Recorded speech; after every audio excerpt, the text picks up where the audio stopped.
Good Friday morning, guys. My name is Jerry Miller, and welcome to Real Talk with Keith Smith. Happy Cinco de Mayo, amigos. Let's celebrate. It's rare we celebrate in the morning on Real Talk with Keith Smith, but on Cinco de Mayo we do. Salud, pros, nostrovia. Oops. Yeah, Keith already drank this. Oops. I was going to save mine till the cameras came on, but you enjoyed it. Would you? You had rum. I do my rum. I had a little Buffalo Trace, courtesy of Woody Fincham. Yeah. Fincham & Associates, one of the fantastic partners of the show. Judah Wickhauer's got a little taste of the Buffalo Trace as well. A bottle that's difficult to find. Good Friday morning, amigo. Good Friday morning. Cinco de Mayo. Cinco de Mayo, yeah. It's it's kind of like St. Patrick's Day. Got to start off with a little bit of a taste and celebrate. Hold on a second. I forgot to shut my hearing aids off. I apologize. What is the more, and maybe we weave Judah into the mix here, what are some of your favorite holidays? I mean, obviously we have some of the, and I'm not looking for like legacy holidays. I'm not looking necessarily for the traditional holidays. Like the Christmas, we all love Christmas. We all love Thanksgiving. We all love Easter. We all love the 4th of July. I'd say those are your 4 primary traditional holidays. The 5th one, New Year's Eve, okay? New Year's Eve, Easter, 4th of July, Thanksgiving, Christmas. There's your 5 primary holidays. Your secondary holidays, which ones are your favorite and why? Judah, I'm going to weave you into that question as well. Keith, the star of the show, what's on your mind? Well, that's pretty simple. Any day that ends in the word day and it's above ground at my age is a holiday. Okay, so he says them all. Any day you wake up is a holiday. Any day I get to wake up and do this is a good day. So okay. Any day above the mud is a good day. I'm not a huge fan of Christmas. What? I am not. Jeez Louise. I'm not. It's a great way to start a show, right? I'm not a huge fan of Christmas. Wow. And Grinch. Says the guy Grinch. Says the guy who dresses up as Santa Claus. Yeah, you're the most generous guy ever. Yeah. When I look in the dictionary of generosity, I see a stop picture of Keith Smith. Stop no, it. I sincerely mean that. Stop it. You did the Hold on a Christmas second. party. Let me record this. Yeah, you were very generous. Yeah, well. A lot of New Yorkers I've noticed, my father-in-law, mother-in-law the same way, my wife, similar mindset, very generous. Yeah, I don't know what that is. There's a thing that goes on. I don't know, and Judah can fill me in on it. There's the difference between the West Coast folks and the East Coast folks on having to be kind to one another. Out in the West Coast, people are super kind, but they don't really kind of help you out too much. In New York, right? If you break down. And everybody be screaming and yelling at you, holding up traffic, but they change the tire for you, right? It's just a very different kind of mindset. Here's the deal. Thanksgiving is my favorite holiday. Okay. Why not Christmas? You never finish your thought. Kevin Yancey says Memorial Day. Grayson says St. Patty's Day. Yeah. Look, Brian says Cinco de Mayo. Oye, chicos. Oye, chicos from Brian. So, it's what it's become. It's a little bit too commercial for me, right? So, the reason I like Thanksgiving over Christmas is it's generally family gets together and you share. This Christmas thing, I mean, what month is it? May? You're saying it's too much anticipation. It's too much commercialism. Well, how's that any different than Valentine's Day? How's that any different than Father's Day? Yeah, or Mother's Day. Mother's Day is coming up. Next Sunday. Yeah, I get to celebrate 2 of them. How's that any different? I mean, all holidays in a lot of ways are commercialized. I celebrate 2 Mother's Day this year. I'm going to say this. He isn't going to ask me why. I'm going to tell me why. Why are you celebrating 2 Mother's Day? Because we're going to be down. So in France, it's a different day than it is in the United States. So we're going to celebrate it here, and then we're going to have a trip, our wedding anniversary trip down to St. Martin, which is a French island. So we're going to celebrate it twice. Johnny Ornalis says, morning, gentlemen, come on down for Cinco de Mayo. I'll tell you what, that's going to be a busy man today. Go see them. Johnny Ornalis, I have a genuine question for you. In the grand scheme of El Mariachi's business or Guadalajara's business, where does Cinco de Mayo stack up as one of the best days of the year? Is this your best day of the year from a revenue standpoint? And could you offer some perspective, like how many Cinco de Mayos over the last 20 years have been the best? Maybe just like a little snapshot. I love stats like that as a small business guy. J.O., I know you love stats like that as well. I remember the day they opened that up because it was like... El Mariachi. Yeah, I was there. And we both were there. Before they opened. It was before we did the soft open. We did the soft open. But the actual open, if I remember correctly, was a little bit just before Cinco de Mayo, and I know that they were worried about the influx of people that can handle it, which they handled it perfectly. Perfectly. Beautifully. That place in Zion's Crossroads is absolutely fantastic. The Ornelas brothers do an amazing So it's funny, job. I was driving in. Obviously, the best place to go ahead and have a true, authentic Mexican meal is El Mariachi in Guadalajara. But other than that, where would you go? Well, I was going to ask you this. J.O., thank you for sharing the show. Michael Plecker, one of the Shenandoah Valley's finest backstops, says Boxing Day is a fantastic holiday. Boxing Day. Michael Does Plecker. anybody even know what that is? That's a Canadian holiday. No, it is. What? No, it is not. I think it's a British. It's a British holiday. Plecker says it's a Canadian holiday. No, well, technically that would be correct because Canada and Britain are under the monarchy, so technically that would be correct, just like Australia is, right? Yeah. But what do you know what it is? The history behind it? I would love to know. I honestly think don't. I Judah think it knows. does it have to do with the Boxing Rebellion? Nope. It has. Well, it could be, but Keith. it could be. I could be making this up. Keith, this sounds like you went to MSU. This is what my mother-in-law always says when stuff goes like this. He goes, "Sounds like you went to MSU." You know what MSU is? I don't know if I went to college. Wouldn't know. So No, you're right. It's not. I just checked it. make shit up. Yeah, MSU. Yeah, got it. Yeah. Well, my mouth's moving, isn't it? What was that? What was that? The Boxing Rebellion is Chinese, so Well, the Boxing You're Rebellion right, is it's- definitely Chinese, yeah, without doubt. you're right. It's not part of the British. But the British Empire was part of that at the time, so that could be directly connected to it. But the urban portion of it is it's when people would put their gifts in boxes and return them. That's supposedly what that's about. How true it is or not, somebody. What do they say? The simplest explanation is often the. Yeah, that's what they do say. Well, that is what they do say. Or to use. I always thought it had to do with boxers. Or to boxes, put it in boxes, or to use a Keithism, let's not screw up a really good story with the facts. So I tell that to Judah all the time. We had that conversation literally facts. yesterday. Who needs literally yesterday we had that conversation. So I'll throw this to everybody before we get off the holiday talk, because a lot of people are offering their takes on their favorite holiday: St. Patty's Day or Cinco de Mayo. Cinco de Mayo. Well, I'm Irish, or St. Patty's Day. So you go St. that's Patty's. a little bit. That's a loaded question for an Irishman. me. Yeah, I'm Irish, but today I'm Mexican. Okay. I'm curious how that works. Well, it's on St. Patty's Day, everybody's Irish. Oh, right. So on Cinco de Mayo, everybody's Mexican. I could have, one never knows. But. Cinco de Mayo or St. Patty's Day for you, Wickauer? Both. Favorite? Well, coming from my memories of Savannah, I gotta say St. Patty's Day, because it was a blast, and I lived right on the parade route. What is the second? You know this. What's the second largest St. Patrick's Day parade in the United States? Where is it? It's Chicago or Savannah? Savannah. I know this. Savannah. Well, Okay, Chicago you know is this. one, right?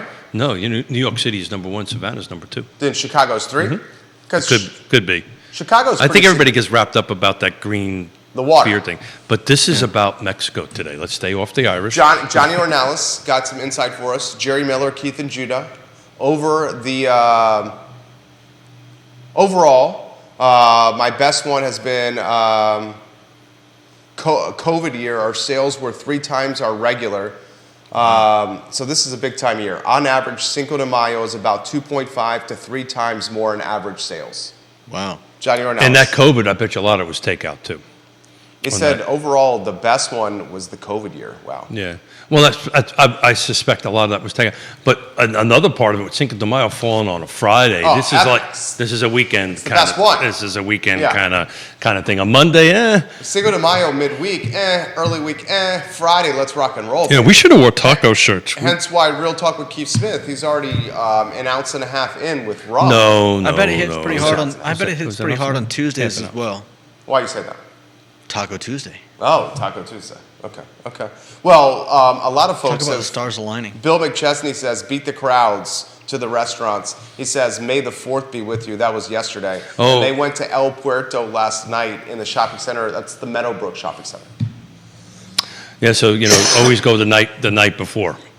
That's what he does, the mayor of McIntyre. There you go. So This one from Bobby, who says, I love the you love Johnny Ornellis's Guadalajara. He says, I love the Guadalajara. One on Fontaine. Yeah, he goes, I love the Guadalajara on Fontaine. I think that one has the best food. The parking can be a little tough, but it's the best food, and the atmosphere is the best as well. That's exactly the atmosphere, and you get to see Johnny. How awesome is that? J.O. You saw J.O. I went there one time. Johnny. I went there one time. I had like 10 minutes before I had to go somewhere else, and I ordered some tacos, and I'm sitting down there like scarfing them down, and there's this guy that I'm like, I think I recognize him, and he turns around and he's like, Judah? Oh, that's awesome. And I'm like, Johnny! And I bet you didn't get out in 10 minutes. No, I didn't, but we had a great talk. There you go. He's a great guy. You want to hear something awesome? Bobby, on one of the Facebook pages, is giving props to a restaurant on Fontaine, while on another of the Facebook pages, the owner of that restaurant is listening and watching and hearing the props from Bobby. It's just amazing. I want you to understand that. That's pretty cool. Nick Hun Salon is watching the program and giving us some props here. Evidently, the topic today was going to be bully offers, but I think Cinco de Mayo. I think Cinco de Mayo and tequila is much better of a conversation than bully offers. The Shenandoah We can Valley's get into that finest later. backstop. Michael Plecker says the Guadalajara on Pantops rocks because I can walk to it from Fontana. Bill said he had fajitas texanas last night. He gets 3 meals out of that. Wow. Nice. Really? 3 meals out of that. I got tacos from the Guadalajara guys. on Hey, guys. Pantops I'm last starving. night. I was about to say I didn't have breakfast I'm this morning. starving right This now. is not fair. I'm literally starving. I didn't have breakfast. I'm I've all got legitimately is starving. all I had was coffee and a bit of a taste this morning, and I'm a little on the hungry side at the moment. Evidently, the topic du jour today was going to be bully offers. Yeah, but I think ounce and a half of. You had rum. I had rum. Yeah, we don't have any tequila. We need to stock tequila in If there. I'd known, I would have done a I'd shot have of brought tequila my with it. bottle. What's that? If I'd known, I'd have brought my bottle of tequila. What Yeah. kind of tequila do you have? With Jose Cuervo. Jose Cuervo. I don't even know much about. Okay, okay. Bring his bottle of Jose Cuervo. Okay, I'm not gonna. I'll stop. Okay, hey, bully offers. Even Keith was gonna say something, and he stopped. I stopped. I know you did. Well, you know why I stopped. I know, because you're a nice person. Oh, and Why? He's a director. He can shut this thing down. He controls the show over He there. can shut this thing down. Go, oh, sorry, Ting is all Well, screwed generally, when up. you say, I'm going to bring the bottle, you generally bring like a top shelf, like a Patron. If you're going to bring... I'm not trying to throw shade, though. I'm not throwing shade. So I'm not. I don't have I'm any not an top-shelf bottles. aficionado. I can't even say that word. Say that word. What's that? You said it right. Did I say it right?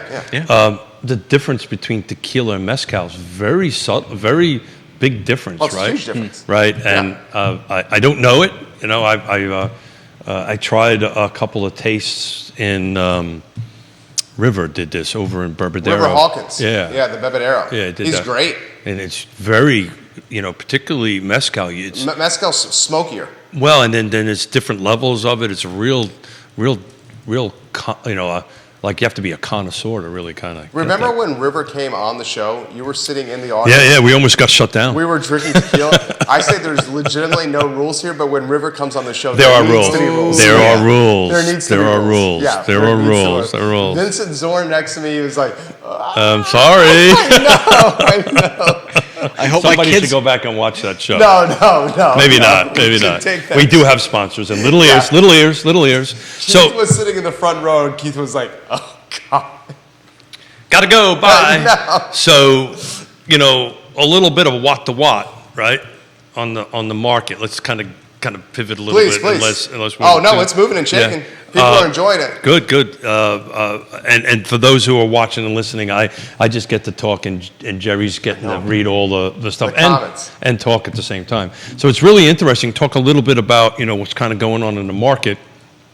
So right now, 7 days back, we've got 96 new homes on the market, but 89 went pending. And if you go back till about Wednesday of last week, and I need to go ahead and I forgot to print it out for me because I got all excited about Cinco de Mayo and didn't go ahead and look at it. But so give me 1 minute, sir. Let me go ahead and double check the numbers here. The mayor of McIntyre says he's going to be drinking Amber Dos Equis today.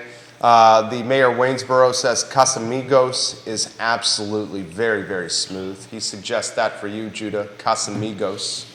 if you want to get. And it's kind of like a really good bourbon and a really good Casamigos? Scotch. You never mix it with anything. No, right? Casamigos I drink routinely. Casamigos is fantastic. So on the Casamigos is George Clooney's tequila. Interesting. My wife introduced me to it. It's very good. Go ahead, Keith. No, so on the 27th we had 66 come on the market, and we've got 96 now. So it's interesting. The 27th was a Wednesday. Today's Friday, right? Today's Friday. Today's a Friday on that end of it. So I think what you're seeing now is this pattern of Thursday, Fridays, houses are coming on the market. I'll bet you when we do the show on Wednesday, we're going to see the flip. We're going to see a substantially lower number on news, and pendings are going up, and it's causing a little bit, and there's some chatter amongst real estate agents, and just to kind of get it out there, it's causing a little bit of confusion, right? You know, this ability to get clients in and look, because there's so many buyers out there, and we have so many buyers looking at homes, and there's some chatter going on. Well, why don't you put it on a Monday instead of a Thursday? And a lot of it has to do with timing, right? Is the pictures ready? You know, that kind of thing. But it is a strategy, right? It's a strategy to put it on a Thursday or on a Friday, and kind of look at offers on Monday or Tuesday. You know why? Let me see. I do this for a living, don't I? Tell us why. No, you do it. That's a God, you great tell me. strategy. Let's see. I think it's a great strategy. It's actually. You know why? We actually don't do that. So this is a great debate for that. Go ahead. Okay. So you go. Here's why I think putting the home on the market on a Thursday and having a deadline for offers. What is it normally Sunday? 5 o'clock? Monday, Tuesday. They're all over the map. Okay. So what I would do is say. Usually it's a Monday or a Tuesday. All right. House goes on the market Thursday morning. And I'll say all offers collected by COB Monday. Mm-hmm. That's a legit window. But by putting that window, it's... Well, that's how you get into this bully offer. But it's enough time for people to see it, but it's short enough window where it creates a sense of urgency. And that sense of urgency gets people to do things emotionally that they otherwise would not do. And when you leverage, because I do this in negotiating with the deals that not real estate, other bit. When you leverage those intangible factors, you can start swaying market advantages your way. Yeah, and I get all that. And for the sake of a talk show. For the sake of a talk show, yeah. It's a great talking point. I think right? I got a tattoo here somewhere. Yeah, for the sake of a talk show. I don't have a tattoo. Never had one. Don't plan on getting one. Me either. I don't have a tattoo. You have a tattoo? Oh, wow, I'm not telling. How many years you guys been working together? Keith, I got the 12. The stuff that you posted on Facebook. Yeah, okay, great. Thank you. We can talk into the mic about that. Yeah. Okay. We got Judah. Excuse me, Judah. Yeah. Thank you so much for what you do. You are awesome. You are awesome, Judah. See, he is awesome. Yeah. You're awesome, Judah. Do you have a tattoo? You're welcome. I do. You do? Okay. Ooh. Did you know that? I did not know that. Ooh.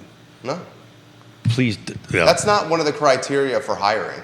Well, I think that would be on the application. I think that would be cross some sort of line. Okay, I thought so. I didn't ask. Yeah. So for the sake of a talk show, there you go. Can you get me another one, please? Yeah. For the sake of a talk show, we don't actually. I mean, if our client wants us to do that, but generally, what we suggest to our clients is we just review offers as they come in, right? So as they come in, so that also generates urgency, right? So look, as offers come in, we're going to review them. So, to the seller's credit, to the seller as well, shortening the window for showings may also improve quality of life for the seller. Because there's less people going in to and from the home. So there's an emotional. You can take a little trip. There's an emotional component to it. We're about ready to put a house on the market out at Lake Monticello that's going to be priced. It's in the right location, right price, right features, right condition. We know it's going to be busy. And part of this whole weekend thing is it's occupied, right? So, hey, guys, do you got some place to go for the weekend? Because we're going to get a bunch of showings. So why don't you guys go away for the weekend? We'll show the house. I mean, there's multiple different strategies that one can go ahead and do that. But as a general rule of thumb, we like to just say, as they come in, we take a look at it. And oh, by the way, I'm not going to be able to present this offer to my client to Monday because they're out of town or whatever, or this kind of thing. And I get that it creates an urgency. But again, for the take of a talk show, Jerry, isn't that kind of there already? No. Why the hell do I got to create more for? It's already there. Right. If it's priced right, if it's in the right location, right, and you'll find the ones that are not in the right location, not priced right. No, they generally don't have these, hey, we're going to receive offers on such and such a thing. Yeah, they say.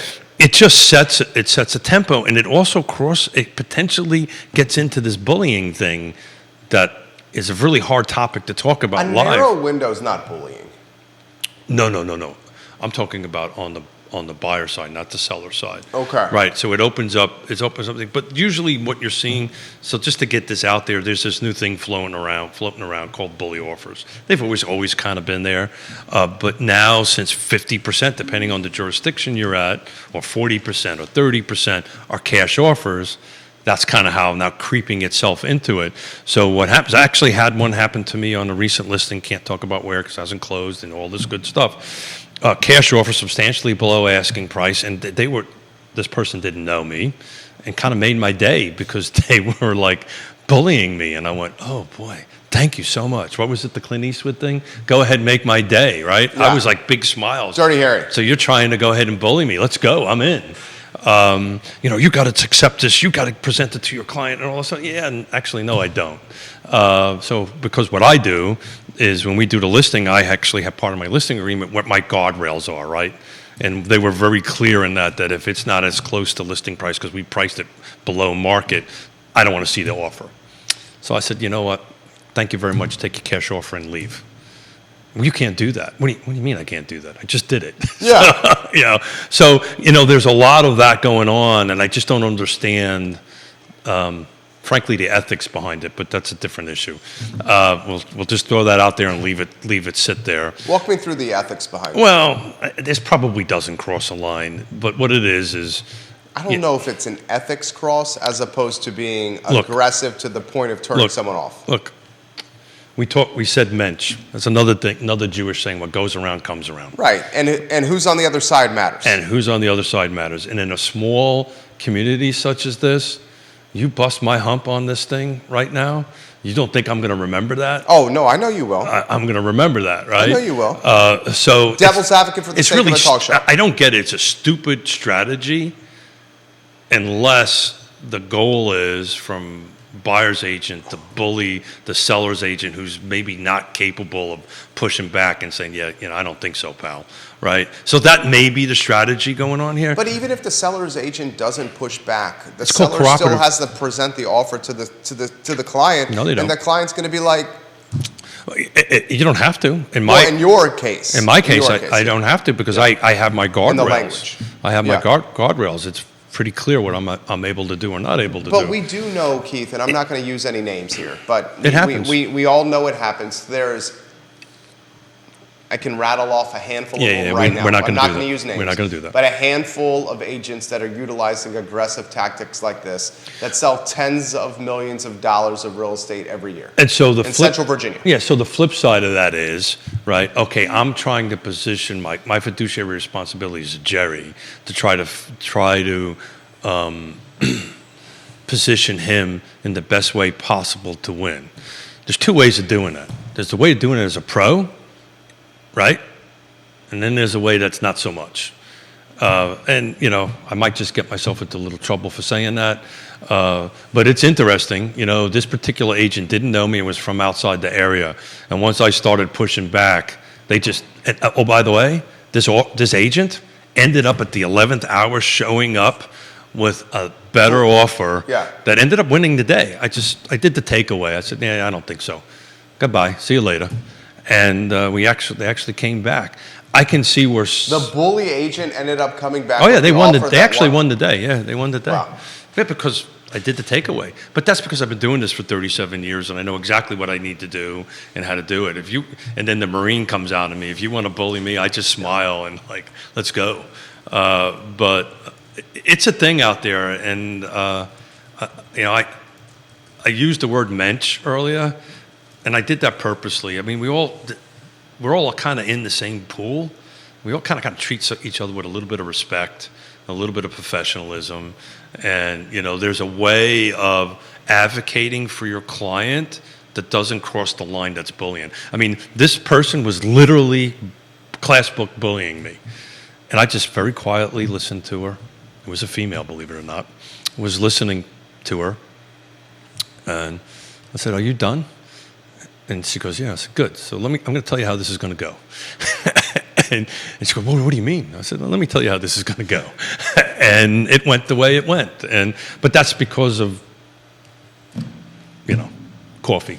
Johnny Ornelas. Hey, Johnny. Tells us the difference between mezcal and tequila. There you go. That's important Tequila stuff. is one type of agave. Mezcal has various types of agave. Mezcal batches are never, ever, ever the same, where tequila batches can be the same.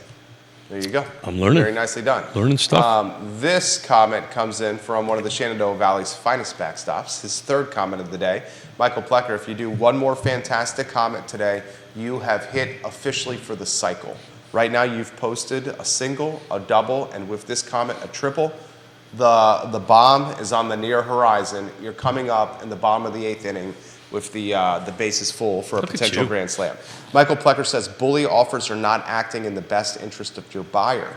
You essentially are putting a seller on the defensive in a seller's market. I don't get it. I really, and that was what I kept on to his agent. I said, so what the hell is your strategy here? I don't get it. So you really think that I'm going to... But she won the deal. This is what This is what I think her strategy was. No, because I did the takeaway. Right, I understand. I said goodbye, and we flat out rejected the offer before even presenting it. This is what I think that... I said, I think you need to come back and do a little bit better. Sake of a talk show. This is what I think they were trying to do there, now that I have all the information. They come in with the initial offer. They have kept a little bit from you. You normally do. Yeah. They come in trying to make an aggressive deal to get a fantastic property that they maybe steal from a price standpoint. They realize that's not going to go through because the gatekeeper is the Cape Crusader. Then they come back with the most authentic offer because they wanted the property all along. I sent them a link of the show. Do yourself a favor, watch the show. They wanted the property all along. Sorry, the New Yorker's coming out. I can tell. And so is the ounce and a half. Yeah. The New Yorkers and the caffeine. The New Yorker's coming out in me. I just love to get pushed, and let's push back. Mayor McIntyre leaves this comment. When we bought our home, we made a deal with the older Jewish lady that was below her initial asking, but we had an agreement. Her listing agent came with another cash offer that was higher and tried to get her to break the contract. The lady we bought from said, no, a deal's a deal. There you go. Old school honor, thank God. Yep. That was 1987. There you go. A deal's a deal. The old Jewish lady Bill McChesney bought his house from. Shake the hand. It's a deal's a deal. And that's the way it should be. Yeah, and that's another weird. That's how it used to be. It's still that way. It's a matter. I'm not going to do a deal without a couple of John Hancocks and the parameters outlined on paper. Absolutely. But even with John Hancock's on it, you've been around business long enough to know people try to do that. So a real estate. Can you imagine what those same folks would be trying to do if there was no John Hancocks in paper? So to Bill's point, a contract, real estate or otherwise, is only as good as the two people on each side of the thing. And how well the contract's written. It could be written as well as it's been written. It's all the matter on how the two folks are on the other side are willing to handle it. Any contract you can figure out a way to get out of or hold it up. In real estate world, I can sue for performance and all this kind of great stuff and lock up a piece of property. It's just a matter of who, to Bill's point, it's a matter of who's in the deal and the level of integrity on that, and it'll get done. Maggie Gunnell's giving you props right now. John Blair giving you props right now. So there's somebody who knows how to do a deal. JB. The right way. Love you, John Blair. No, I was talking about Maggie. And John Blair. Yeah, John Blair. And Maggie. And Maggie. Both. And Johnny. And Johnny. And Maggie. Yeah, all you guys know how to do a Maggie. deal. All you guys know how to do a deal. How are we doing over there? Doing good? Very well. You doing okay, Jim? Thank you. Yes. You want to get woven in on a 3-shot? Let's get you into the mix. If you think I can add anything, sure. You always can add something. Oh, my God. Stop it. I know. Stop what? Stop it. Stop it. Stop it. Stop it. Stop it. This comment's come in. This is a good comment. This is a comment that is not tied to what we're talking about, but it's a question from a viewer and listener. Are you ready for this one? I've got my pen. I'm ready to go. Okay. So we're interested in a house. First, let me tell you who it is. Sally Navarez. Mm-hmm. We're interested in a house. The house is now being listed as under contract with contingencies and still taking backup offers. Can Keith offer explanation of what that means? Yes. Great question. First and foremost, thank you for the case studies. That kind of saves us from talking, kind of for keeping me a little bit laser focused. So thank you very much. Scott Q is saying, right on, Keith Smith. There you go. Woody Fincham says, time is money, litigation takes time. Yeah. And you got folks over at Nest and Logan Foster watching you here. So we've got an offer. Let's just set the stage here for a second. So we have a home that was listed, that there is an offer and contract that's been accepted. I think we used the word contingencies. The question would be, is it active with a kick-out, which is a separate... Active with the kick-out. Which is so you just put it in there. Is it active with a kick-out? Yes. Okay, got it. So let's talk about what that means first, and then we can talk about the backup offers. Turn this into a sizzle reel over here. Sorry for the pressure. Go ahead, you got this, Keith Jesus. Smith. Active with the kick-out. Active Okay. with a kick-out. Tell us what active with the kick-out means. So this is Smith ADD, get back in track. So active with a kick-out. So this means we have a home that was listed, offer came in, went contract, active with a kick-out. So typically what it is maybe they have to sell a home or some other contingency. That's probably why we use the word contingency. So that's sitting out there. And then what that does is technically it stays on the market.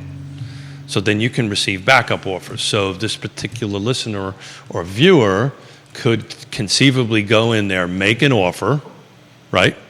Present the offer, and that offer could either be accepted or move forward. So what ultimately is going to happen with that offer, guys, just from a reality perspective, it's either going to do one of two things. It's either going to kick the kick-out out, actually it's going to activate it, so the kick-out contract goes away and then your contract comes in, or the person who has the kick-out thing removes the contingency and says, I'm going to close regardless.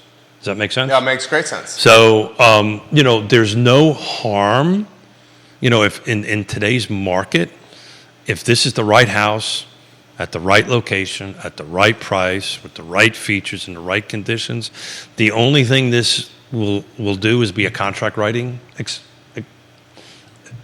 for their agent. Trial run.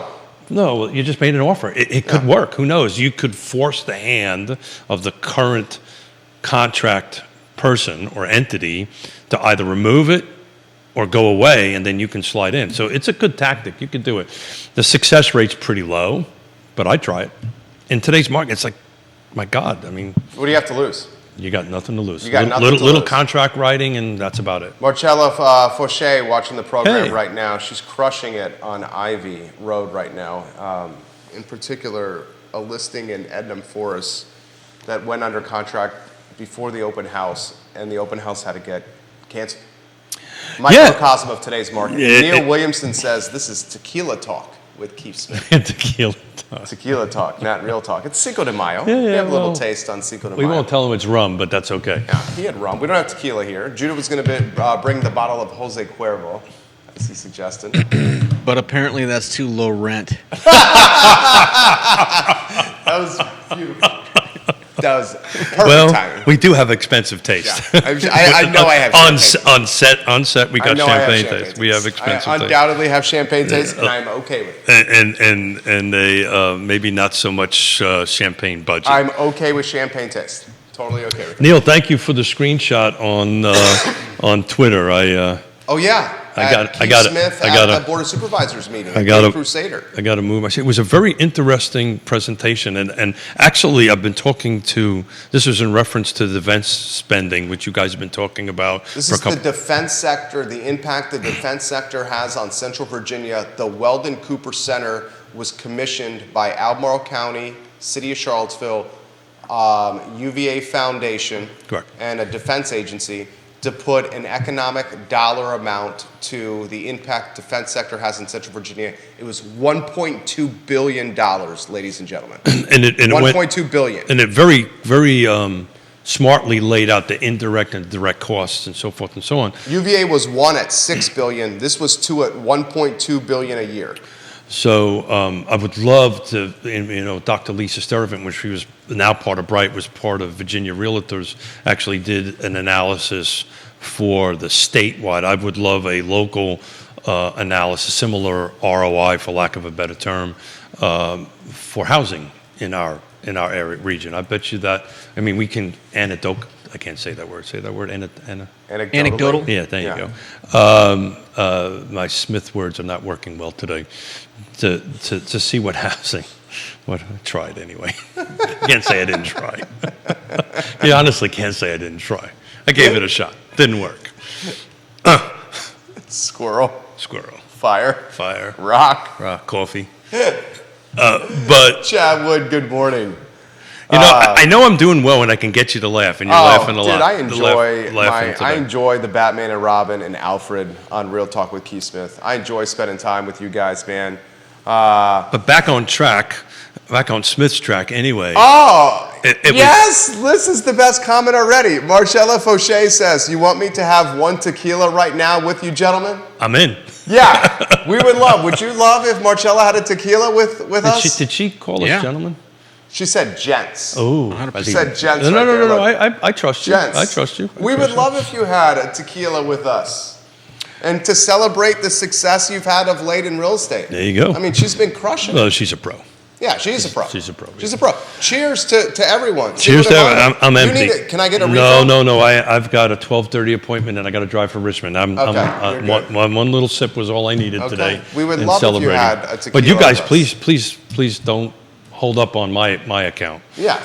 But the party follows you, Keith. I'm trying to be a responsible. That's good. Adult. We're not pressuring you. Yeah. We're not bullying me. No bullying here. No bullying here.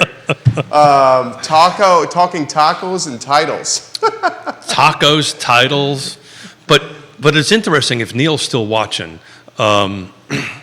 I wonder if he caught this. One of the board of supervisors, because they were talking about that the average income. There's got the photo of you. There's Neil. Keep the photo on screen. Everyone look at the screen there. And the top right corner. Who put that on, Neil or? No, Neil took this photo. No, he's smart. Did you do that? Judah grabbed it from Twitter. How would Neil put this on screen? I don't know. Yeah, did you just ask did Neil Williamson put that on screen? Yeah. Neil is not here. How many shows? This is 445. Neil is either at Hillsdale or in Greene County. How could he put that on screen? I don't know. That was hilarious what he just said. Judah's laughing his ass off right now. I know. And it's not the ounce and a half of bourbon that Judah had before the program. No. So anyway, the board of supervisors. I'd like to assess this photo. Can you put the photo back on? Can I quote Moselle Booker? Boys? Yes. Go ahead. You're the executive producer. No. The top right corner is Neil Williamson. That whole executive producer thing went out years ago, brother. Top right corner is Neil Williamson in the orange tie. The gentleman behind the guy standing up is Neil Williamson. With great. And the top left corner with the mustache is Keith Smith. Who are these folks doing? Are they just doing the defense sector presentation? That's what they're doing. They're doing the presentation. They are? Mm-hmm. Yeah. Are they Weldon Cooper? Those two people? Yeah, actually, Neil will chime in. One of them is actually a colonel. I can't remember which branch of the service that works together. Both of those, one of them is I think that's the assistant county administrator, which is the gentleman, and the woman is a colonel, and it's she was like running this program. I don't think it's part of Weldon Cooper. I think she actually works for the county, believe it or not, on that. But I don't have the pieces together on that.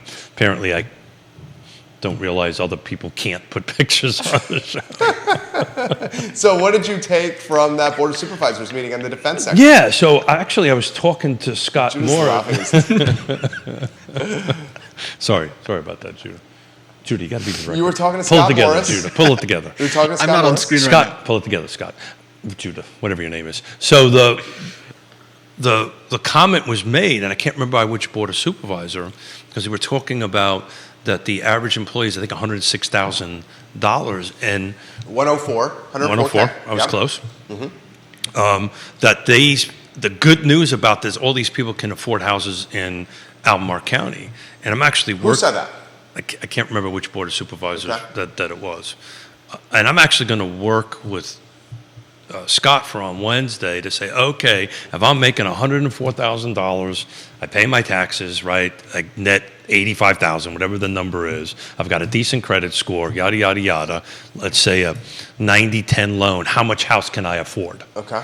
I want him to do that for Wednesday, and then take a look at what's available. I don't think it's as many as everybody thinks it. At least that board of supervisors thought it was.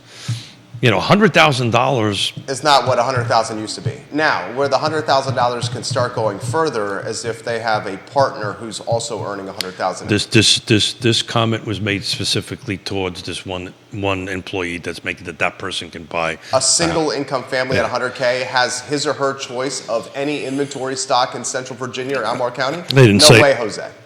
Jose. Yeah, Cuervo. Right. Cinco de Mayo. Cinco de Mayo. Olé. Olé. Olé. Neil Williamson says that was Trevor Henry Keith from Albemarle County. Yeah. And it was Chamber DAC liaison Colonel Letty Bine, who is retired. Thank you, Neil, for doing that. I couldn't remember the who's who. I was just focusing on the 104, which I got wrong at 106. So, so we're going to take a look at that to see what does that buy you, right, and what's available. I mean, what's 104 buy you in Albemarle County? That's what we're going to find out on Wednesday. I don't want to guess at it. I would say 104 in Albemarle County is buying you somewhere between 450 and 575. I think you're close. 450 and 575. I think you're close. Yeah, I think it depends on how much down payment. Yeah, and so forth. Of course. Now, one of the things that was intriguing about the defense sector study, and this came out yesterday, and this came out from Lonnie Murray. Mm-hmm. Lonnie Murray left this comment. Lonnie, are you watching right now? And dude, if you know Lonnie Murray, you know this guy knows Albemarle County inside and out. And I'll leave it to you to Google Lonnie Murray. Oh, Lonnie Murray is watching right now. Lonnie, I love when you watch the show and you comment. I literally do. He left this comment, which I shared with Judah before the program, because I found it so profound. Are you ready for this? I'm ready. Where the hell is that comment? I shared it with you, didn't I, Judah? Oh, yeah, here it is. He talks about the impact of real estate taxes versus the impact of spending money in a jurisdiction. And people think that the real estate tax impact is significantly more influential than maybe it truly is, especially in compared to the spend the money in the jurisdiction impact. Mm-hmm. So here's how he puts it in perspective with numbers. You're going to love this. He takes the Albemarle County budget, Lonnie Murray, $551,461,538. First off, and I'm getting off track here, the budget for Albemarle County for a fiscal year is $551,461,000. Okay. That's a boatload of money. Okay. Okay. That's what it is, just as if anyone wants to know. It's $551,461,538. He says, Lonnie, he does the math, 1/5 of that $551 million plus, or $106,053,000 comes from real estate taxes. Only 20% of the Albemarle County budget is coming from real estate taxes. Mm-hmm. So he's showing the impact of spending restaurants. So if you read the then he brings up Fluvanna County. Well, you know why he brought up Fluvanna? Tell me why. Probably because I live there. No, because he says this is the problem Fluvanna County has. Yeah. Over 90% of Fluvanna County's budget comes from rooftop taxes. The numbers are reversed, right? So that gentrifies the community potentially. And actually, so I've been actually working on a spreadsheet for Fluvanna County on that, because Lonnie, what you need to do, which I'm sure you're doing, is you need to subtract out of that budget money that's coming from the state and the feds, right? And to find out exactly what that dollar amount is, right? And how much rooftops cost. So it's very interesting. So if you read that report, it talks about indirect and direct. So these are the conversation Lonnie's talking about, right? There's direct, right? And then there's indirect in reference to housing. There's also an induced number there too, which is, the pre-development side of things to go ahead and do it. But there's generally three sides. Google this, and Neil knows about this, and I misquoted actually yesterday at the Planning District Commission meeting. I said it was 2015. It was actually 2011. Virginia Housing, as the focus around housing, actually did a white paper in 2011 about the impact of housing on local government, and it's very similar to the defense structure. It talks about indirect, direct, induced, and how much money, to Lonnie's point, that rooftops actually bring to a jurisdiction more than taxes. And anyway, it's an interesting. If you Google it, it's 2011. It needs to be updated. It's 20 some odd years old. Woody Fincham watching the program, the appraisal genius. He's Genius. The owner, co-founder, and co-owner of Fincham and Associates. We have to get him a genius hat. Is this Woody's the man. Yep. He's a smart guy. He leaves this comment about Fluvanna County. 90% of the revenue plus from rooftops, real estate taxes, and still Fluvanna County shops the assessment to a third-party company that can't even spell the word assessment correctly. Wow. Just wow. So you know what he's referencing to. Yeah. Literally, they misspelled the word in Assessment. the report. Yeah. Even Smith knows how to spell assessment. Should I ask you on air to spell No, assessment? do not do that. Okay. Do not do that. How many S's are in assessment? A lot. More than one. More than one. Is that the right answer? Does it not concern you, or I can't spell assessment. I don't think it's if 90% plus of your county's revenue comes from residential rooftops. I've been there since 1987. It's been that way since 1987. It is not going to change anytime soon. It's why actually I'm running a spreadsheet because I'm a bit of a spreadsheet geek. You know, everybody talks about equalization and all that stuff. I'm up to 100 random people at Lake Monticello. Nobody's actual cash out of their pocket remain neutral. They're all spending more money. So, look, you can do rates, you can do formulas, you can do all this stuff. The bottom line, what Jerry cares about, or Mr. and Mrs. Smith, or my father, or my mother, is how much extra cash they got to pay a year. That's what they care about. That's what everyone cares about. And some of them are huge. Some of them, like my parents, are 20% up. They're paying 20% more in cash this year than last year. That's not equalization in my book. No, and that's how gentrification happens. And it's gentrification. But it's interesting because what I'm starting to see, and Woody will either correct me or not, what I'm starting to see is the lower priced homes have a larger percentage of cash increase. The more expensive homes have a lower percentage of cash increase. Don't exactly know why. I'm digging into it. Well, why do you think that is? I think what happened is I think the lower priced homes appreciated more in the assessment than the upper end homes percentage wise. So I think I think that's definitely what it is. Yeah, and it's just migrating. Value. It's migrating itself, my famous triangle, all the way to the end, and is ending up to be more cash. What the crappiest part is that basically means the entry point home is more expensive. Well, it's becoming more expensive to live there. Yeah. It becomes a gentrification scenario Right. where people are starting not to be able to afford to live there. Comments coming in fast and furious. Kevin Yancey says Fluvanna County missed a huge amount of money by not having a business license fee. And he also said in 2008, Fluvanna County hired a company from California to do their assessments. Look, every jurisdiction has a little bit of hiccups from time to time.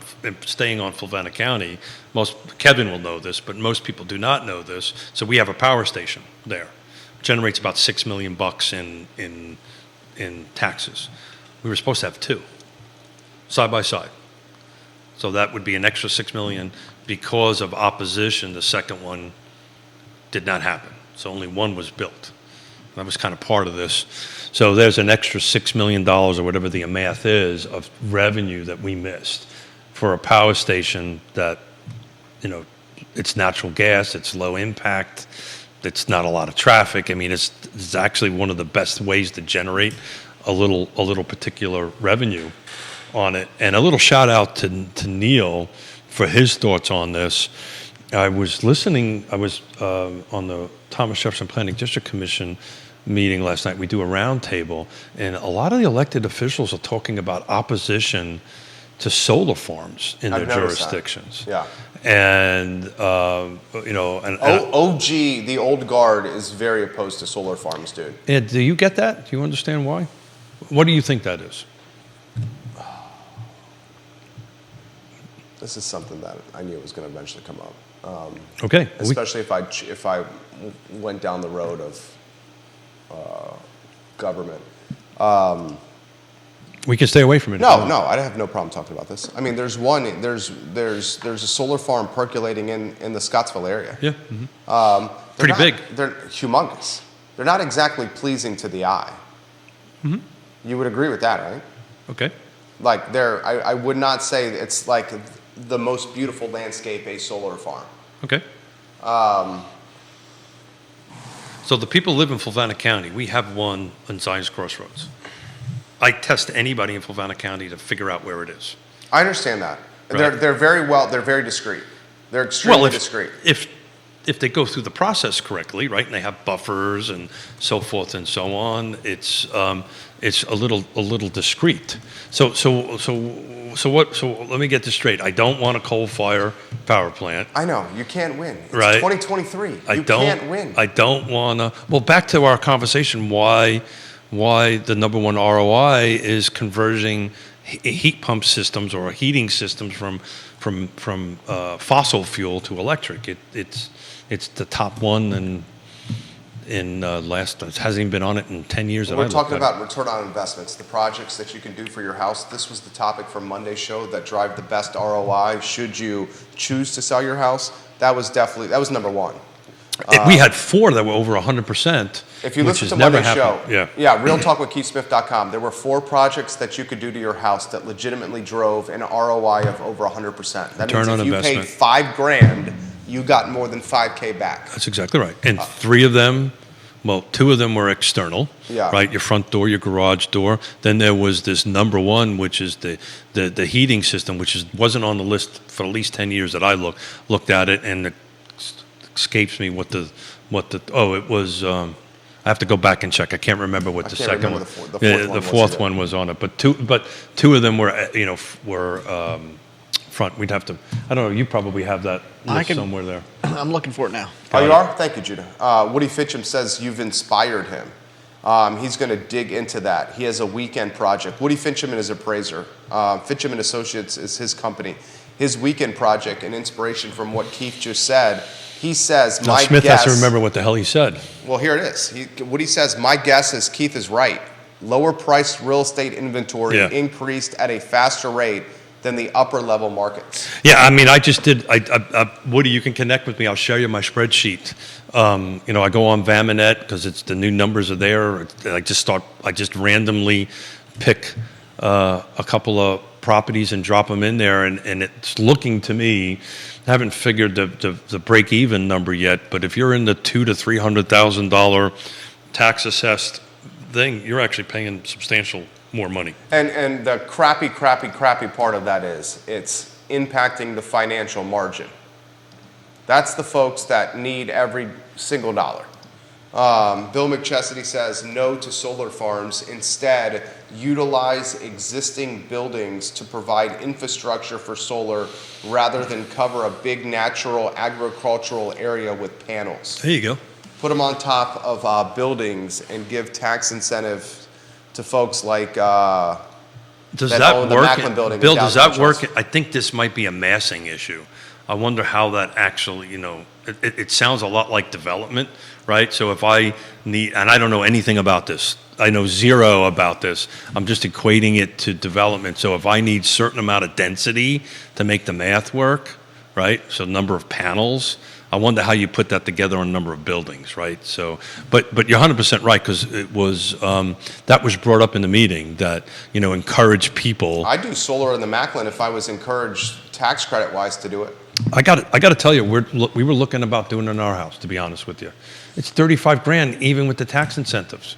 But my comment was on commercial. I don't think the tax incentives apply to a commercial, do they? They do. Does anyone know? As far as I'm concerned, they don't. I do not think they do. But I would do. We got a huge roof here. Yeah, but I think what Bill is trying to get at is if we can orchestrate it a little bit more, that make an incentive so people can put on it. That's what he's saying. But here's the problem, Bill, on that, right? The state of Virginia is unlike North Carolina. You only can do net zero. Right. So I actually can't I can dump energy back into the grid. I just don't get paid for it. Neil Williamson says solar panels are all over the Colonial Nissan roof. Yeah. On Route 29. That was beautiful. Is that Liza's? That's yep, one of Liza's, that's exactly right. Mm-hmm. Mm-hmm. Yeah, they do. Yeah, I mean... I bought my first car in Charlottesville from Colonial Nissan. Yeah, so, I mean, you could probably take a look at it and see how much energy you're using here and go, to go through it. But on my personal residence, we were really wanting to do it. But $35,000, and that's what Bill just said what Neil said on a different page. God, we learned so much from you guys. I love you guys. I mean that. I truly, you're 100% right. The viewers and listeners, I'm going to talk about this on the I Love CVille show. Is John still watching? Did you know the governors of Virginia I did not know this. I want to get this exactly right here. Virginia governors get to, obviously we all know that Virginia governors get to pick the Board of Visitor members at the University of Virginia. But did you know that, I want to get this 100% right, that the Virginia governor gets to pick every member to the board? I'm going to read the exact comment. Do you know anything about this? Which board? There's multiple boards. Board of Visitors. Of UVA. Yeah. Yeah, I think that's been around forever, though. See, no, right. It has been around. I'm gonna read it directly. I guess my point is, you guys teach us a lot of stuff, and we appreciate you. I'll eventually read, if I can find the comment, I'll read it verbatim here on the 12:30 show. Manufactured stone, found it. That's what the fourth one was? The ADD kicked in. So it's all 3 exteriors and 1 interior. Manufactured stone? Stone. That's lick and stick, fake stone. Here's the comment. Each Virginia governor gets to appoint all 16 Board of Visitor members, not the student member, during their 4-year term. 4 BOV members each year.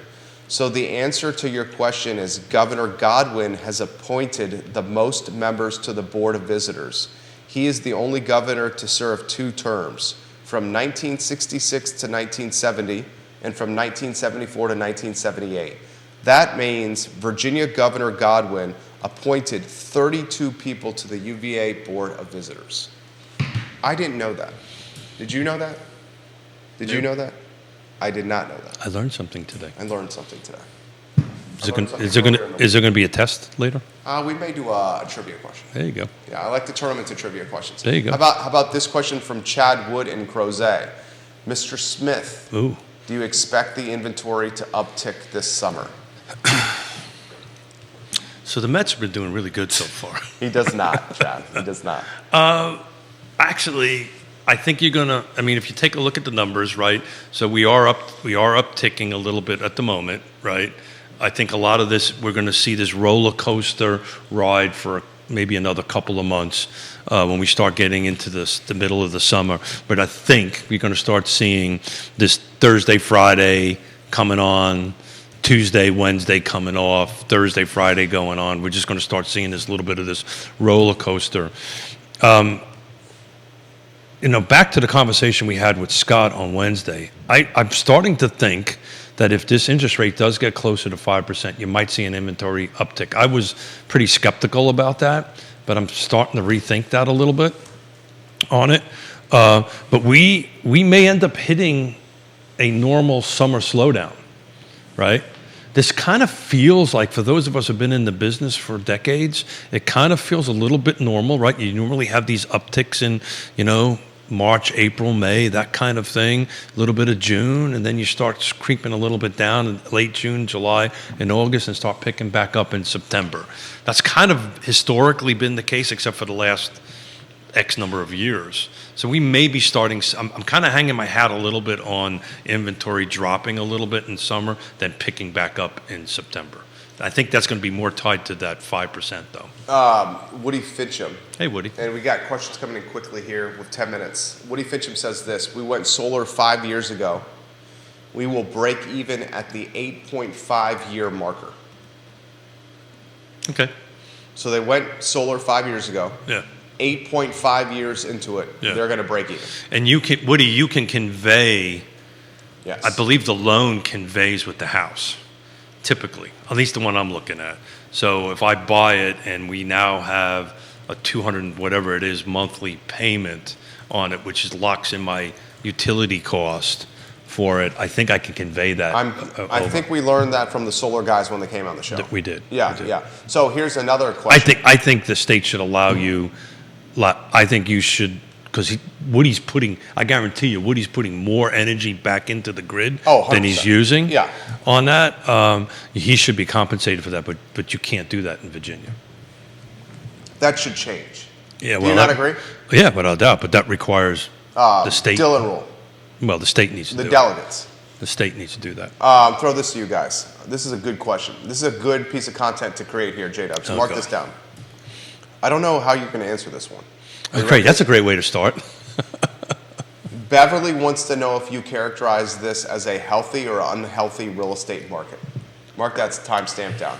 One of our viewers and listeners, Beverly, would like Keith Smith to know or answer if this is a healthy or unhealthy real estate market right now. It depends on which side of the fence you're on, right? If you're selling, it's a pretty healthy market, right? You can get top dollar for your home in pretty short turnaround time. We talked about this a couple of shows ago. To sell a home that's in the right price, right location, right features, right condition in days is not normal, right? So if you're on the seller side, this is a good place to be. If you're on the buyer side, not so much. So it really depends on which side of the fence that you are on at that particular point. Did that be the political answer? That was the safest answer I've ever heard in my entire life. I was literally going to push back on that, but you knew I was going to push back on that, so you beat me to the pushback. I beat you to the pushback. I saw the. Yeah, I was like, what the? I saw the look on the face. This is not going to make Beverly happy. Well, it's not a simple answer, right? This is not like, I've got a sickness or something and I'm unhealthy. On the seller side, if you're on the seller side, you're in a healthy position. If you're on the buyer side, you're not in such a healthy position. Is it a healthy position? Let me finish it. Go ahead, please. So overall, without coming up with a better way to bring inventory on, which is this missing middle, everything that Neil Williamson works on, I work on, and my volunteer work on that end of it to increase inventory, it's going to remain just the way I outlined it. So one could define that as unhealthy. Is that even a better political answer? That was better. Devil's advocate for the sake of a talk show, let's keep the sizzle reel going here, J-Dubs. Can we characterize it even close to being healthy with many sellers having so much more leverage over buyers? This is undoubtedly a seller's market. Oh, without doubt. Undoubtedly. Well, I understand condition, price, and location Yes matters. And maybe no, yes, right? Buckingham, not so much. Right? So if it's in the right location, right price, right features, right condition, it is absolutely a seller's market. But to blanket the whole area, there are some areas that are soft. There's not a lot, but there are some areas. Michael Plecker, the toughest transition we will face at some point is convincing the sellers that the glory days are over and you missed the boat. Then he says this. I just hit a home run, Jerry. Left center field, 4 rows up, Plecker out, mic drop. You can totally see Plecker saying that. Yeah. I can see that, I can see him physically dropping it and walking around his house. I know. Going first base, second base, third base, home run. We bring Michael Plecker back to the show. And then his wife's going around. I like her too. He outkicked his coverage with her. She's a beautiful lady. Yeah, we all done that. Yeah. Look, Kevin Yancey says it's not a seller's market if buyers won't pay the overinflated asking prices. Dude, this is a seller's market, Kevin Yancey, and the buyers are going above asking. Well, what he's saying is, it'll stop being a seller's market if buyers stop paying. Over ask. I think that's what I think he's saying. He's saying. Yeah, but the buyers can't do that. They're moving here. They need somewhere to live, and there's not enough places to do it. People are sprinting to this area. They are sprinting to this area. Well, just read the defense report. Yeah, read it. 7,400 jobs. University of Virginia straight up said in a press release, the Paul Manning Biotech Institute is going to bring 2,000 to 3,000 additional people to this area with 6-figure salaries. So they literally said that. Time out. So now you got 6 figures there. You got 6 figures at the defense. UVA's got a lot of 6 figures. You got Kimpton Hotel. You got that's the Darden School. So you got UVA Foundation with the conference center and the hotel. You got our boy with the data science school. I mean, dudes, there's more. The demand is greater than the supply. And it's not going to slow down soon. Yeah, and so this is very obvious. Yeah, I almost did a Ronald Reagan supply side thing. So, but it's a supply problem. It's a supply problem. It's a supply problem. We don't, and the political climate. I got to tell you though, I think there's no political capital to improve the supply. woke up a couple nights thinking about this 5% mortgage, right? You remember we've been saying 3%, 3% was kind of not healthy. Talk about not healthy. That was not healthy. That was not a healthy market at 2 to 3% mortgage rates. It wasn't healthy. But I think it's going to be crazy. I'm going to give you props. I give you props often. You said when mortgage rates were 2 and 3 that this is not good. It is not good.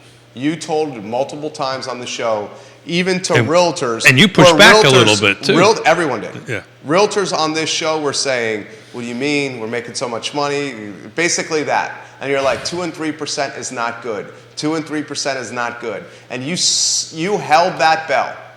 And now we are. I got a lot of people were telling me I was full of you know what. Now this market is the collateral damage of the 2 to 3% 30-year fixed effect, where us that have 2.75% rates on 30-year fixes on 5,200 square feet in Glenmore say, how the hell are we going to sell this? Why would we sell this house when we have a 2.75 when the next step up is going to be a 40% increase in price? It's worse than that. You have to move. You have to move. I don't have to move. No, I understand that. You're talking hypothetically. I'm talking hypothetical. I'm the definition of someone that's causing an inventory slog because I could move, but I don't. Hey, Jerry, I want to share something. I got a 2.75%. I need to share. I'm going to lean in. I need to share something Please, with you. go. I'm leaning into. Everything isn't about you, Jerry. I'm just saying. Yes, ma'am. Yes, man. Yes. I heard that this morning. I think you did as well. The only reason you didn't hear it this morning is because Yonna's in Connecticut. Yeah, you would be. You still heard. You would be wrong. That's why we love each other. That was a 6 o'clock FaceTime call with my granddaughter, literally saying the same thing. This isn't all about you, Pop Dad. Oh, good.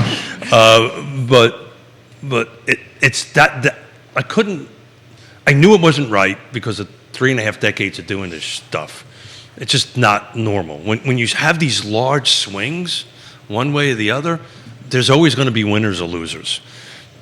I think where the losers are going to be on this thing now, I just couldn't figure out exactly, and now I do know, is the Jerry Miller that has to move. Not you, Jerry, but somebody similar to you that's in this 2 to 3% mortgage rate, and they have to move. For whatever reason. Scott said that too. Yeah, and now that's going to hurt because now that person's probably, when they move, is probably going to a house that is not up to the same standard of their current house. But maybe yes, maybe no yes. It's a lot more expensive. 30, 40% it plus the interest rate depends, increase. right? So when did the 2 to 3% really start kicking in? I've been preaching this for 2 years, at least 2 years, right? I'd say the 2 to 3% kicked in, I'll call it March, April, 19, call it 20. May, June 2020. No, I think it started end 19. Let's call it. End of 19, you're over 4. End of 19, you're over 4. So for the sake of a talk show, we're going to keep Reflection on of repeating. COVID. So let's call it 2 years, just for the heck of it. Yeah, you went from June. We've been a year over. You went from June 2020 to Q1 of last year. So somebody could check this. It's an easy Google. June of 2020 to Q1 of last year was the low interest rate environment. Okay, so let's call it for Smith brain. Okay, we'll 2 call years. 18 months. 2 years, fine. 2 years. We'll call it 2 years. I'm nitpicking. I'm sorry. No, I'm just trying to. So the counter push to that is how much equity you made in 2 years. Massive. So that's the difference. 40%. Yeah. So 40% of whatever is whatever. A lot. So that gives you a little bit more buying power going forward. But I think even. But the buying power. But the prices are chasing you, and you're not catching up to it. That's what I'm saying. The buying power. That's why you shouldn't rent, folks. You're talking.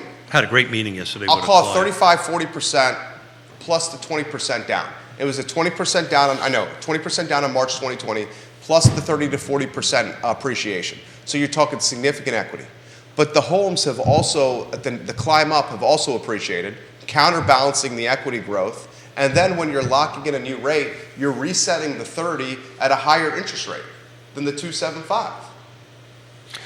I just happened to create the inventory slog, my family. Indirectly. Thanks, Jerry. Indirectly. Thanks, Jerry. Indirectly. So I just happen to have it in front of me because I didn't put it away from earlier in the week. Just to your point, Albemarle County quarter over from the end of the first quarter, right? First quarter, right? We're in the second quarter. Yeah. End of the first quarter, just in the month of April, new construction, single-family detached went up 11%. So did you just hear what the man you're said? chasing? That's new construction. I just happen to have it in front of me. But you're In chasing. 1 month, new construction went up 11% in value, and Went up 55K, 11%. In 1 month, in the 1 month of April, new construction values went up $55,000. Yeah. Ladies and gentlemen. Yeah. So no, I apologize. I lied. That's no new construction. I apologize. So that's existing. That's existing. You're telling me in the month of April in But new Albemarle construction County, went up 49%. I was close. That's an Hey, facts matter. I can't. No new construction detached in the month of April versus the end of the first quarter went up 55 grand, which is 11%. Detached new construction went up 49%. 49K, 6%. Yeah. So to your point, however I was trying to do it, to your point, you're chasing it up. You're chasing. You're chasing it up. It's, Yeah. I had a great sit down with a young lady who's And it's at every price point. exactly right. It's at every price point. I sat down with a client yesterday that So they can't move. They won't move. And the difference is with us, go So- ahead.